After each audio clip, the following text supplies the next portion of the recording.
दोस्तों, आज हम समझेंगे श्रीमद् भगवद गीता के 6ठे अध्याय के 3 श्लोक को 28 से 30 तक। पिछले हर एपिसोड की तरह यहाँ पर भी हम हर श्लोक के एक एक शब्द का मतलब समझेंगे, फिर हम समझेंगे पूरे श्लोक का मतलब। तो चलो सबसे पहले हम समझते हैं श्रीमद् भगवद गीता के 6ठे अध्याय का 28वां श्लोक। इस श्लोक में भगवान श्री कृष्ण अर्जुन से कहते हैं, युञ्जनेवं सदात्मानं योगी विगत कल्मषः सुखेन ब्रह्म संस्पर्शम अत्यंतम सुख मनुष्यते। चलो सबसे पहले हम श्लोक के एक एक शब्द का मतलब समझते हैं। और यहाँ पर सबसे पहला शब्द है युञ्जनेवं। इसमें 2 शब्द है, युञ्जन और एवं। युञ्जन का मतलब होता है लगाता हुआ और एवं मतलब इस प्रकार। फिर है सदात्मानम। इसमें भी 2 शब्द है, सदा और आत्मानम। सदा मतलब निरंतर, हमेशा, और आत्मानम मतलब आत्मा को। फिर है योगी, और योगी मतलब योगी। इसके बाद है विगत कल्मषः, और इसका मतलब होता है पाप रहित। तो पहले वाक्य का मतलब हो गया पाप रहित योगी, इस प्रकार निरंतर आत्मा को लगाता हुआ। यहाँ पर आत्मा को परमात्मा में लगाने की बात की जा रही है। अब हम आते हैं दूसरे वाक्य पर, और यहाँ पर पहला शब्द है सुखेन, और सुखेन का मतलब होता है सुखपूर्वक। फिर है ब्रह्म संस्पर्श मन्यतम। इसमें 2 शब्द है, ब्रह्म संस्पर्शम और अत्यंतम। ब्रह्म संस्पर्शम का मतलब होता है ब्रह्म की प्राप्ति, यानी कि परमात्मा की प्राप्ति, और अत्यंतम मतलब अनंत। फिर अंतिम शब्द है सुख मनुष्यते। इसमें भी 2 शब्द है, सुखम और अनुष्णते। सुखम मतलब सुख का, और अनुष्णते मतलब अनुभव करता है। अब यहाँ पर आप देखो, दूसरे वाक्य का मतलब हो गया सुख पूर्वक ब्रह्म की प्राप्ति करके अनंत आनंद का अनुभव करता है। ये था श्लोक के एक एक शब्द का मतलब और दोनों वाक्य का मतलब। चलो हम समझते हैं पूरे श्लोक का मतलब। यहाँ पर भगवान श्री कृष्ण अर्जुन से कहते हैं कि हे अर्जुन, पाप रहित योगी इस प्रकार निरंतर आत्मा को परमात्मा में लगाता हुआ सुख पूर्वक ब्रह्म की प्राप्ति करके अनंत आनंद का अनुभव करता है। भगवान श्री कृष्ण यहाँ पर कह रहे हैं कि जो योगी होते हैं वो खुद को सारे पापों से मुक्त कर लेते हैं, और फिर वो निरंतर अपनी आत्मा को परमात्मा में लगाते हैं। इससे उन्हें सुख मिलता है, वो परमात्मा को प्राप्त कर लेते हैं और अनंत आनंद का अनुभव करते हैं। तो ये था श्रीमद् भगवद गीता के 6ठे अध्याय का 28वां श्लोक और उसका मतलब। चलो अब हम समझते हैं 29वें श्लोक को। इस श्लोक में भगवान श्री कृष्ण अर्जुन से कहते हैं, सर्वभूतस्थ मात्मानम सर्वभूतानि चात्मनि इच्छते योग युक्तात्मा सर्वत्र समदर्शनः। तो चलो यहाँ पर भी हम सबसे पहले श्लोक के एक एक शब्द का मतलब समझते हैं। और यहाँ पर सबसे पहला शब्द है सर्वभूतस्थ मात्मानम। इसमें 2 शब्द है, सर्वभूतस्थम और आत्मानम। सर्वभूतस्थम का मतलब होता है संपूर्ण प्राणियों में, और आत्मानम मतलब आत्मा को। फिर है सर्वभूतानि, और इसका मतलब होता है संपूर्ण प्राणियों को। इसके बाद है चात्मानि। इसमें 2 शब्द है, चौ और आत्मानि। चौ मतलब और आत्मानि मतलब आत्मा में। तो पहले वाक्य का मतलब हो गया आत्मा को संपूर्ण प्राणी में और संपूर्ण प्राणी को आत्मा में। अब हम आते हैं दूसरे वाक्य पर, और यहाँ पर सबसे पहला शब्द है इच्छते, और इच्छते का मतलब होता है देखता है।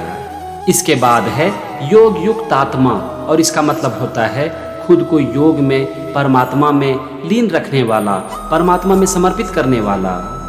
फिर है सर्वत्र समदर्शनः। सर्वत्र का मतलब होता है सब में, और समदर्शनः मतलब समभाव से देखने वाला योगी, यानी कि एक समान देखने वाला योगी। अब यहाँ पर आप देखो, दूसरे वाक्य का मतलब हो गया खुद को परमात्मा में समर्पित करने वाला, लीन करने वाला तथा सब में समभाव से देखने वाला योगी देखता है। ये था श्लोक के एक एक शब्द का मतलब और दोनों वाक्य का मतलब। चलो अब हम समझते हैं पूरे श्लोक का मतलब। यहाँ पर भगवान श्री कृष्ण अर्जुन से कहते हैं कि हे अर्जुन, खुद को परमात्मा को समर्पित करने वाला, परमात्मा में लीन होने वाला तथा सब में समभाव से देखने वाला योगी आत्मा को संपूर्ण प्राणियों में और संपूर्ण प्राणियों को आत्मा में देखता है। भगवान यहाँ पर कह रहे हैं कि जो खुद को परमात्मा को समर्पित कर देते हैं, परमात्मा में लीन हो जाते हैं, वो सबको एक समान देखते हैं और ऐसे योगी खुद को संपूर्ण प्राणियों में और संपूर्ण प्राणियों को खुद में देखते हैं। मतलब कि वो सारे प्राणियों को और खुद को एक समान समझते हैं। वो सब में खुद को देखते हैं और खुद में सबको देखते हैं। वो ऐसा मानते हैं कि सारे प्राणी एक हैं और किसी में कोई अंतर नहीं है। तो ये था श्रीमद् भगवद गीता के 6ठे अध्याय का 29वां श्लोक और उसका मतलब। चलो अब हम समझते हैं 30वें श्लोक को। इस श्लोक में भगवान श्री कृष्ण अर्जुन से कहते हैं, यो माम पश्यति सर्वत्र सर्वं च मयि पश्यति तस्याहं न प्रणश्यामि सौ च मे न प्रणश्यति। तो चलो सबसे पहले हम श्लोक के एक एक शब्द का मतलब समझते हैं। और यहाँ पर शब्द है यह माम पश्यति। यह मतलब जो, माम मतलब मुझे और पश्यति मतलब देखता है। इसके बाद है सर्वत्र, और सर्वत्र का यहाँ पर मतलब है सभी प्राणियों में। फिर है सर्वम, और सर्वम का यहाँ पर मतलब है संपूर्ण प्राणियों को। इसके बाद है चौ मयि पश्यति। चौ का मतलब और, मयि मतलब मुझ में, और पश्यति मतलब देखता है। तो यहाँ पर पहले वाक्य का मतलब हो गया जो संपूर्ण प्राणियों में मुझको देखता है और संपूर्ण प्राणियों को मुझ में देखता है। अब हम आते हैं दूसरे वाक्य पर, और यहाँ पर पहला शब्द है तस्याहम। इसमें दो शब्द है, तस्य और अहम। तस्य मतलब उसके लिए और अहम मतलब मैं। इसके बाद है न प्रणश्यामि, और इसका मतलब है अदृश्य नहीं होता। फिर है सह चौ में। सह का मतलब वह, चौ मतलब और मे मतलब मेरे लिए। और अंतिम शब्द है न प्रणश्यति, और इसका मतलब है अदृश्य नहीं होता।